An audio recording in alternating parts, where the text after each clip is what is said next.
Alright everyone, I'm going to attempt to enunciate this name up front because I'll probably fail, but Klaus Relotius, again, probably butchering that name. No apologies to this individual because this is a really funny story.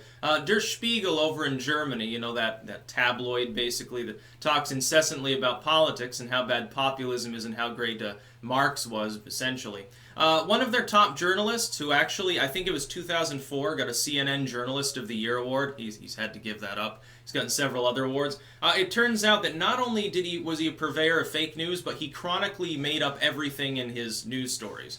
He wrote hundreds of articles that are 100% fabricated. The names don't exist. The events never happened. He basically just wrote whatever the hell he wanted, passed it up, because he had a reputation as a good journalist, so nobody fact-checked. For years and years, he was fronting fake stories to Der Spiegel, and presumably they're published elsewhere in various forms, getting replicated widely, getting shared around, re-reported on by other outlets, basically creating a nexus of massively fake news. And Der Spiegel has a total meltdown.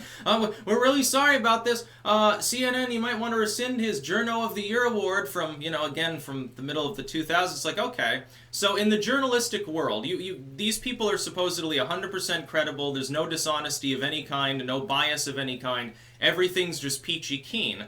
When something like this happens, this isn't U.S. media, it's Der Spiegel. When this happens, it gives you a sense of the fact that no, indeed, what these are, the legacy media, are a group of corporate entities. They exist to make profit. They don't exist to tell you the truth. They exist to make money. If they can make money telling you the truth, yeah, they're generally going to be willing to do that. But once in a while, there'll be some sensationalism. At least once in a while. Lately, it's been a lot more than that. Sensationalism, lies by omission. They can be bribed by the political elite or by a corporation. This happens all the time. It used to be a mark of being on the left to say, well, what you read in the news is a bunch of bullshit, basically. Now it seems like they just passively accept it, so long as that news outlet seems not to favor like Trump or Duterte or Bolsonaro or something. As long as they support the right-think establishmentarians, that makes them somehow more trustworthy. I think that that's backwards reasoning. Well, it's not really reasoning at all. I think it's odd to think that way. I've never trusted the lamestream media. Hell, even the alternative media. Take things with a grain of salt. Like, you've got an InfoWars. Yes, I think that Alex Jones fundamentally is a more honest person than most of these lamestream journos. But that doesn't mean he doesn't sensationalize. And it doesn't mean that sometimes somebody might not show up, feed him a juicy story that's simply not true and it gets reported on as though it is. In this case, though, it's unique. Because here you have a bunch of fake news being 100% fabricated by the journo himself. Like, most of what he was writing was like just a bunch of bullshit. Did he have to go out and do like field reporting at all?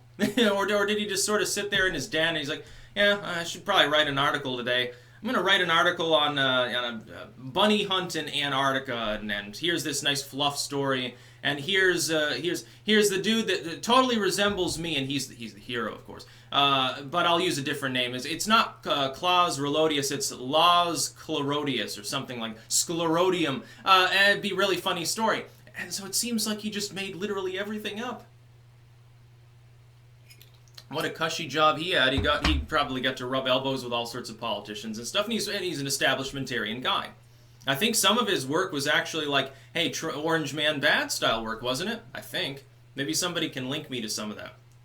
Anyway, this can happen elsewhere. If you think that this is limited to this one individual, we've had other instances. What was his name there? The dude, I can't remember his name because he's fallen into ignominious failure. Didn't he, that other journo, I think it was from NBC a couple years ago, and he was outed as like making up fake news, like landing under sniper fire, which Clinton said too, and like, drowned bodies floating past him when he was miles away, like during Katrina or something. Who was that? I can't remember the name, and then didn't Dan Rather get in trouble for fake news or something like that? These journos get in trouble a lot. The problem is, if it's someone low level, if it's one of the mailroom people or some journo no one's ever heard of, it doesn't become a big story. Most people don't know what happens. It has to be someone who won awards, and they're quite well known and stuff like that.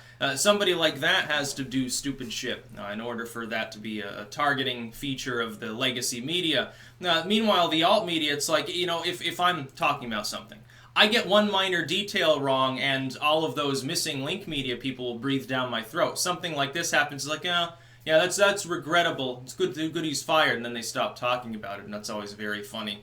So Der Spiegel doesn't really take a hit because, like a lot of people, they'll say, "Well, it was just a one rotten apple. It's not a rotten apple barrel." I'm telling you, with the legacy media being for-profit entities, it's a rotten barrel. That's why we don't need to be trusting people for where, when we get our knowledge, shouldn't be trusting them with it. Everything should be vetted and taken with a grain of salt. Instead, people have begun to call you a conspiracy theorist if you're like, hey, where's your evidence of this? Where's the evidence of this story that should, it's sensationalism, it should require a substantial degree. Instead, they're just like, oh, well, if you don't agree with it, of course you can trust the news. You hate the press. You hate the First Amendment. Again, I'm sure, it's different in Germany. There's no First Amendment. There's no right to a free press. The press over there is heavily censored. It was funny, by the way, an unrelated story. I believe that the U.S. for the first time was added, according to NBC a couple days ago, to the list of countries most dangerous to journalists. And I'm sitting there thinking to myself, what are you talking about? The government here does not headhunt after journalists. Being insulted on Twitter is a little different than getting, dragged off into a room and beaten and tortured for, criticizing whatever regime happens to be in place in some tin-horn country at the time.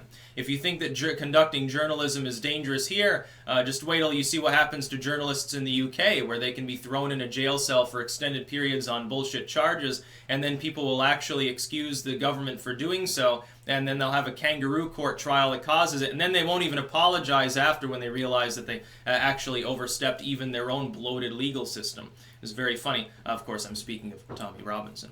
That's about all. Peace out.